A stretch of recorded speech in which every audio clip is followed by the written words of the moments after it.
Well, good morning, everybody, and welcome to another of Kinetics monthly webinars. This one is on updating what is reasonable to protect your organization from cybercrime. It's a topic that is very relevant today, and there's a lot to cover. So I'm going to kick straight into my introduction to Bill Dunham, who's our CTO, and Bill absolutely lives and breathes this stuff.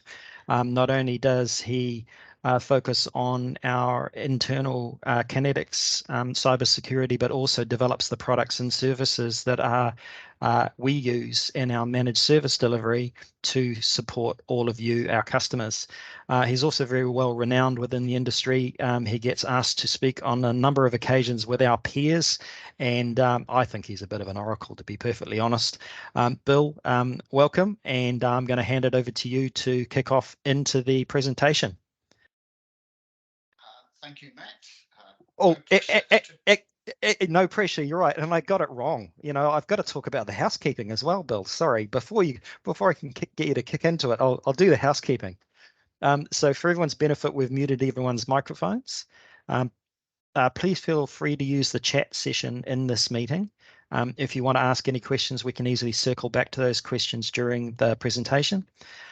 For your benefit, the session will be recorded and will be available for you to share with your colleagues.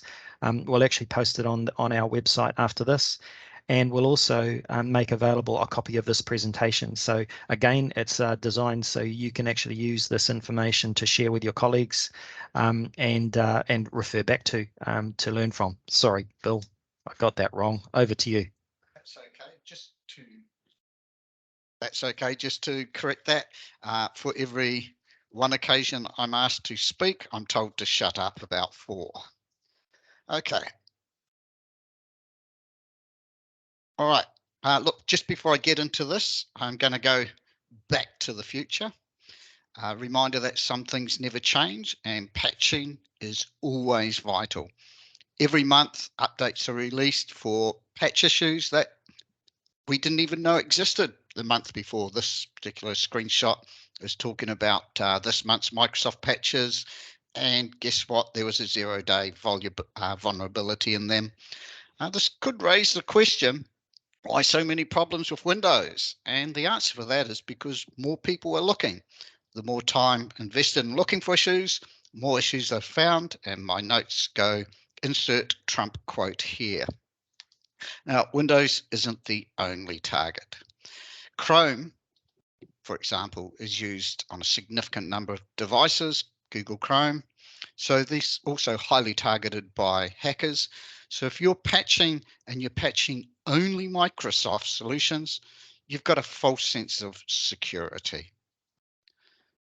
Macs are becoming more common, both in our client database and also for security issues. So one of the things that we're doing this year is I'm committed to having full Mac patching before the end of this year. One of my key suppliers has committed that to me, and I can tell you if they don't deliver, I'm changing products at the end of the year. Meanwhile, what we have done is, as we've gone through and we reworked some of our security plans, we're offering, we've brought in as many Mac components as we can do. Just 2 examples would be our EDR product and our DNS products, our DNS scrubbing products. They're both supported by Macs. All right, you can't talk about cybercrime without some stats. So here we go, the obligatory stats board. Last year, FBI reported business email compromise was worth US $2.7 billion. And I can tell you, this is live and kicking. I have a meeting this afternoon, which is a review of what took place for one of our clients that was a victim of somebody else being compromised. CertainZ, they've said that last year they had record losses for New Zealand reported. So they go 20 million, which was up 10% on the year previous from cybercrime.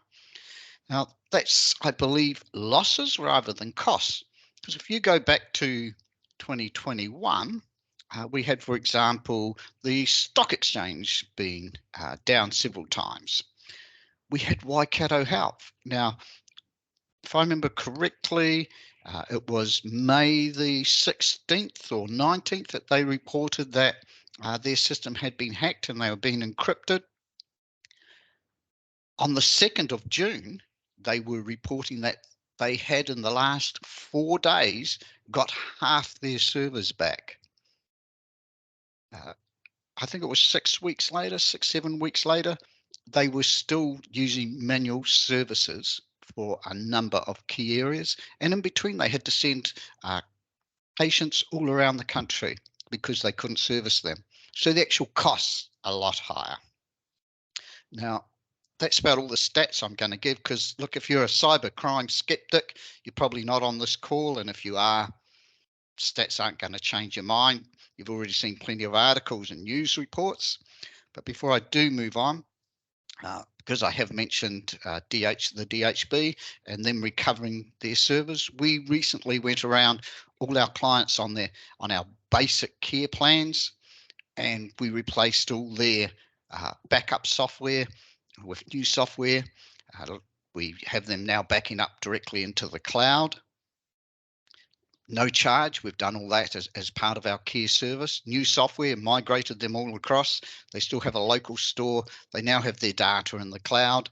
We had an example this week where or last week I should say, where one of those clients had their server, which was out of warranty, failed. 7:30 in the morning, we started building a replacement server. There were only 2 servers and only 1.5 terabytes of data. We had that built and ready to run, and we're taking it back on site at 6 p.m., which is pretty good. That's not a recovery solution. That's just our built-in free backup solution for servers. But even for that small client, and with us being able to start straight away, it still was a whole day lost in that restore process. Latitude Finance, of course, very much in the news right now. This is actually their web page. If you're looking at the slide, I do like the look on the guy's face. That's why I put it there. Yes, as somebody said, he's looking at his phone and going, they've got all my information. I just want to play a thought game with us all. I want you to imagine that right now you've got an email that's come through, and it's saying, hi, I've got all your databases. I've been able to get all your client information out of them. To stop me publishing, I want $250,000 US in Bitcoins today. So imagine that email has just arrived. What I want you to do is think, what are the first 3 things you need to do? I'm going to give you a moment to think about that. I'd love it if people were to paste it in the chat. I'm not going to look, right? But I'm keen to see what comes to their minds first. But I think if the first thing that came to your mind was, I'd pay that, then guess what? They're going to be asking for more. Because although you've not been in this situation before, these guys are professionals. They've been through it a lot of times. They know how hard they can turn that screw. They know the real value of your data. Okay. Now, if you've got your 3 things there, did you think about shutting everything down? Now, you haven't been encrypted. They've stolen your data, but that probably means, well, they've have to have been in your system. So you need to shut your servers down. So does that mean you to shut down all your laptops and desktops because you don't know where they are? What about your phone system? You probably, a lot of you be aware, big phone supplier, they do systems all around the world, put some hardware on your site for it. 3CX got hacked just the other week. And because they got hacked, those people got into a lot of systems all around the world. If they're in your system, what about your 365? How do you turn that off? How do you stop somebody who's in your system getting access to emails, SharePoint, Teams? What about OneDrive and OneDrive shares? Now, I will say that I'm not aware of this ever happening, but I would think if I've got into somebody's system and I'm forcing them to turn everything off, wouldn't because of my hack, wouldn't that be a brilliant time for me now to do a business email compromise on all their clients? Because I know that that company is blind. Do you call your cyber insurance? I suggest you check your policy. Your policy probably says that's the first thing you've got to do. Right? Contact your IT support. By the way, when I challenged myself to write this little list here, I didn't go and look at our playbook. I kind of went, what's just going to jump into my mind? Do not pay the ransom. Do you tell your clients that your system is down? Actually, you probably can't stop that. All your staff know, they probably know why. They're going to be fielding calls from clients, from vendors. So that probably means that your competition know that you've got a problem. Do you have any clients that you have to contact? Now, I'm aware that some companies now are making their suppliers sign agreements that say, if there's a breach and you think that information about us is involved, you must contact us immediately. When do you report this to the appropriate authorities? Who are the appropriate authorities? About engaging security experts. Now, you're probably going to say, isn't that Kinetics? They're our security expert. Actually, when you've been breached, this really is a specialist field because, like I said, these people that have breached you, they've been through this multiple times, right? This is not their first rodeo. And you need experience from people that have dealt with them multiple times. Your cyber insurance probably says, when this happens, we're going to tell you who to engage. And what's that going to cost you? Well, guess what? These people come at a cost of $500 to $1,000 an hour. We're all in the wrong industry. Now, remember, I've chosen a pretty simple hack here. Nothing was encrypted. They just stolen your data. Now, just a warning here that there had actually been a move to simply stealing data, but encryption has come back quite strongly. So the odds are that both will happen. You can expect that your security experts and your cyber insurance people are now going to run the show. They're not worried about getting your business going again. They're going to be focused on limiting the damage. Because someone has been in your system, before you can restore back to older dates, they need to know where they have been and what have they done. Otherwise, you're just going to be restoring their back door that they've put into place. That's a mistake a lot of companies have made. And I can tell you, if you're attacked once, then you recover and you're immediately attacked again. I'm not aware of any business that has survived that. That is end of story for your business. Whilst they're investigating, your staff are going to have to be dealing with clients and suppliers. So this will be public knowledge.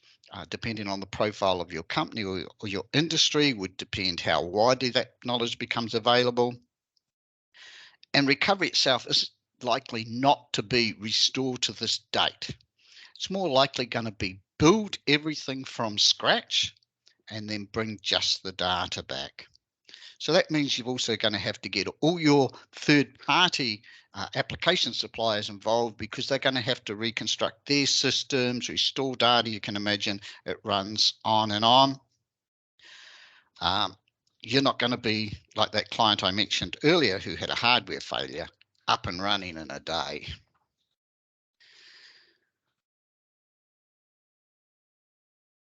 So how long do you think all this is going to take? Give it your best guess. Quite frankly, it's going to be a significant amount of time. Now, interesting enough, there is a new, we'll say, hack or phish that's come out, and that is that email that you've just received. It's fake. They're trying it on. They haven't got your data at all. The problem for you is you probably actually have to treat it as real until you know differently. That's actually a bit of feedback that Ron Chandra has actually just made in the chat, Bill. So good All right.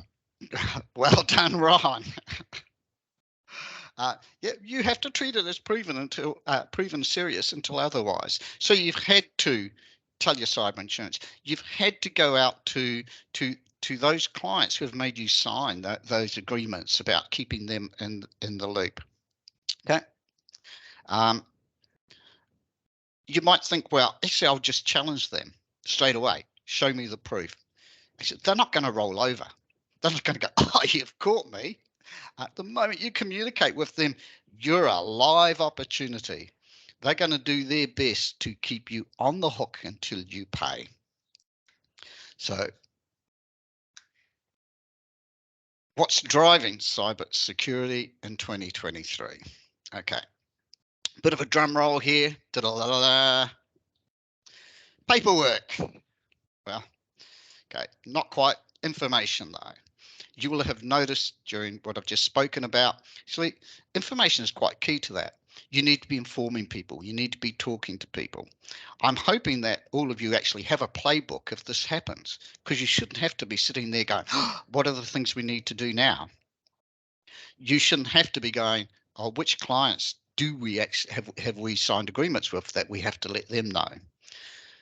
And not only do you need to know where that playbook is, all your staff need to know where it is, and you need to use it, because if this does take place, and people do like to say when it takes place, is probably a better way to think about it. The odds are probably as high that this is going to happen to your business as a fire. You don't want to be making it up when actually you do have a playbook somewhere. Information more and more important. When your system's hacked, people are going to be asking for information about what's taken place. Somebody needs to be able to get through those log files, be able to go backwards. Those security experts that are going to make the calls about whether this is true, what's happening, where can you restore to, and you're on hold until they get there. They're going to be reaching for information.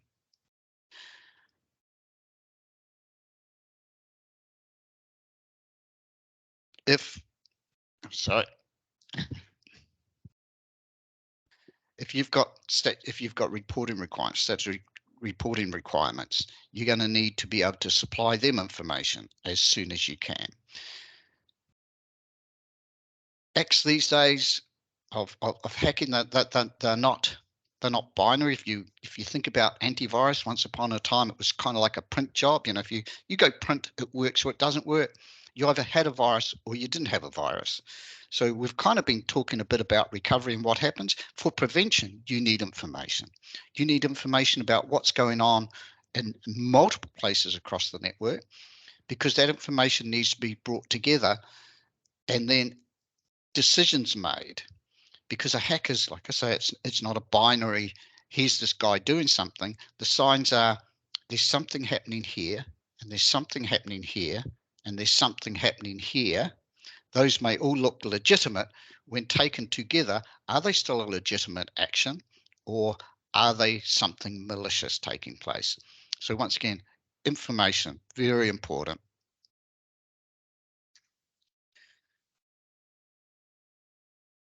What we've been doing is looking at ways to improve information for both protection and prevention and recovery. So we've been redesigning our plans around this. We've got a new base plan. It's called Foundation. In this, we now have replaced antivirus. So anybody new coming to Kinetics, and we're going to talk to all our existing clients about migrating to this. We're not going to force you. We're not going to say we're turning off the old plans tomorrow. You need to move to the new ones. But all our new clients, we're going to be saying, here's our base plan, and it's EDR, not antivirus anymore. For those of you who are talking to people about EDR, that's endpoint detection and recovery. You're going to hear EPP mentioned as well. EPP is actually the term for what used to be called antivirus. because a lot of antivirus vendors now do this new EDR, they don't want to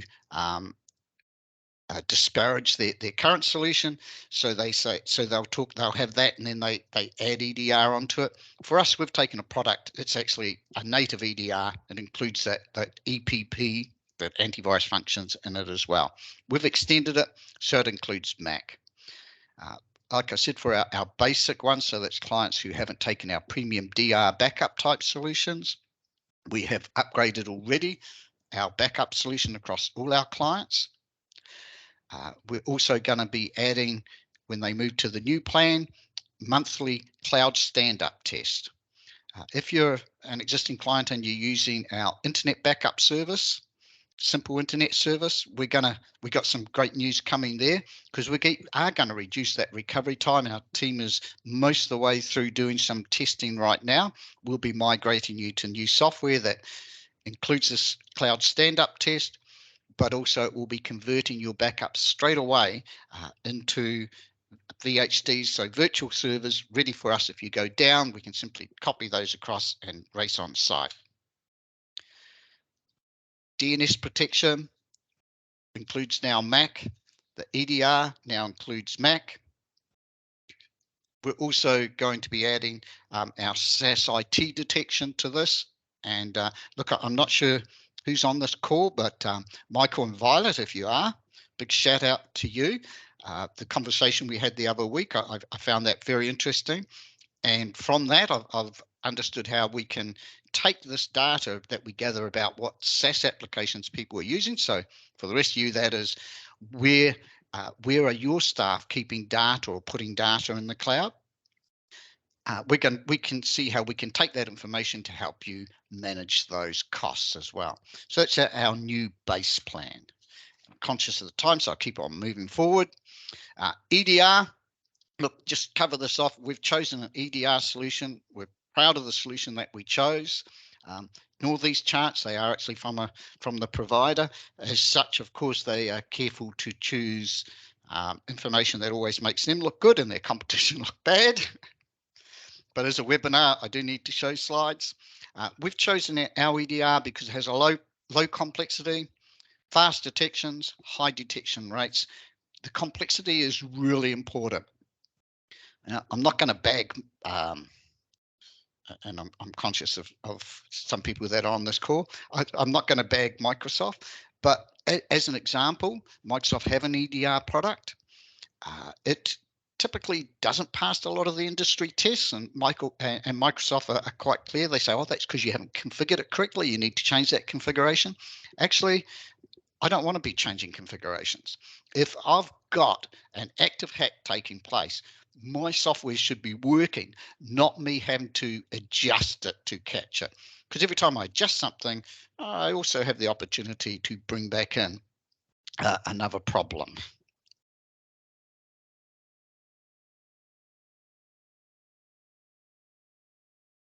That's included in our base foundation product. We also have a new Security Plus product. Now, this is the exciting stuff. When we talk about, what's reasonable, this takes EDR to the next level. We bring in some add-ons to the base product, where the EDR now takes the information that it is gathering. It's stored. All this information, by the way, is stored in the cloud. If you've been asked, do you have a SIEM? That's a key tool that you'll come across in a lot of cyber insurance forms. Do you have a SIEM? This is a SIEM for the EDR. That information is there. It is retained. It is there for investigation by security experts. But the software actually has a bunch of smarts that does a lot of this themselves. It kind of creates a storyline about what's been taking place. So you get a faster decision time. The real key thing about this, though, is our product now includes 24/7 security experts, eyes on, proactive threat hunting. So I spoke about that information gathering before. If you've got 3 or 4 pieces of information, or probably a lot more coming together, and a system that's flagging this as unusual, there's a whole lot of automation and machine learning and AI can make some decisions around that. But in the end, you often need a security expert who's going to step in and take a look and make a call around, is something going on or isn't it? This includes that 24/7. Then if there is, you want them to react to protect your system, call us out and let us know what's going on with them already having taken protective actions. So that 24/7 is built into our new EDR. This is this is sometimes referred to as MDR managed system. Okay. We actually saw this in action just after we deployed it. We had an issue on one of our servers.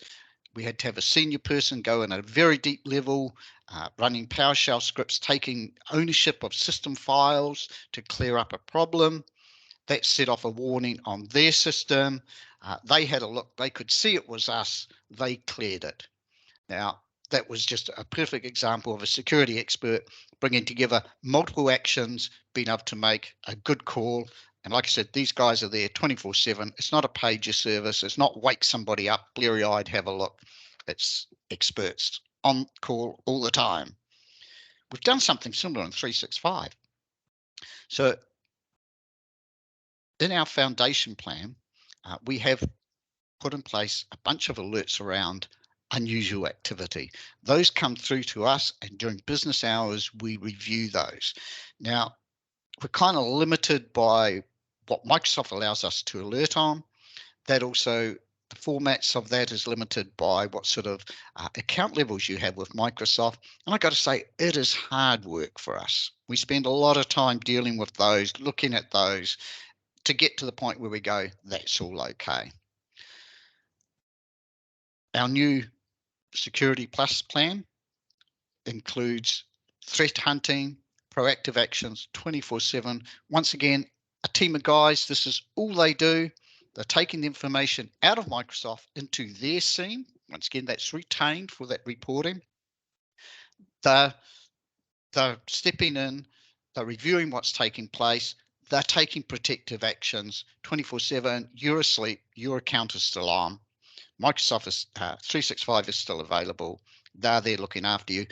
Both of these solutions, at the end of it, they're very quickly producing reports around what took place so that you can go out to your clients, your customers, reassure them that you have been, that everything is okay and under control. I think that service is fairly unique. You might ask why these aren't in our foundation product, and I will say actually because these are premium products, they do increase the price quite significantly, but the service We've got levels. 2 minutes, Bill. Yep, just coming to the end. Okay, all right, what about AI? I'll skip through that part. Can AI improve security? Hey, it sure can. In fact, 2 products that I've just been covering off make heavy use of AI. But the warning here, and I'm going to skip through a middle bit. Coming this year will be a massive increase in business email compromise hacks because people can use AI for that as well. You can actually today take some emails from somebody you deal with all the time, hand those to AI, have it read it, and then say, now write me an email in their voice. Can you write an email in their voice querying why I haven't paid my invoice? So watch out for that. We're aware this is coming. We're reviewing a lot of other products as well. We're reviewing our mail scrubbing products, looking for better use of AI, for better integration with systems. We now do offer pen testing that has to be quoted on in every case, and there's questions that need to be answered for that. If you've been asked about zero trust and application locking, 2 key items, particularly the application locking. It's in New Zealand Critical Controls and in the Oz Essential 8s. Both of these are a little bit more problematic to deploy. A few gotchas. We're looking heavily into those. We do expect to offer solutions very soon. Also, I know a lot of people have issues with MFA, going. MFA on my phone. My staff don't want to use their phone for MFA. We're going to be offering a solution based around a USB key that can carry your MFAs and include a finger identification swipe on it. So you plug that into your laptop, prove it's you. You don't have to use your phone for MFA. I haven't spoken a lot about governance. So we've had a product for a while to help those clients who haven't got their security policies up to scratch, need help identifying what they should be doing. We haven't had a lot of uptake with that, which concludes that obviously we're either not explaining it well or it's not a good fit for what our clients actually need. So I have a series of appointments with some people internally over the next couple of weeks where we're going to revisit that and see how we can better help you out with governance. And that takes me right on 10:30. So I don't know if there's any questions in the chat. There's no questions specifically, apart from Ron's comment, which I think we've already addressed. So I suppose the invitation is there. We will obviously have this recording for you to share with your colleagues, and also a copy of the presentation itself for a reference point. But if you have any questions, please reach out to Bill, myself, or your account manager, and we'd be happy to come back to you to give you the clarification points. So thank you everyone for your time. Last word to you, Bill. Yeah, I'll just say, hey, Jess, do you see AI being a problem for hacking in the future? Yes. Look, AI will cut both ways. It's going to be part of the solution and part of the cause. That's the reality of the world we live in. The same smart people or people who are equally smart are on both sides of this equation of protection and attack. Right? I've said it in previous webinars. Quite frankly, I think the attack people are better funded because they're not paying tax for starters. And, there's been the common phrase for a long time that they only need to be lucky once to get in, and we've all got to be lucky every day to keep them good out. call. Great quote. So, look, happy to.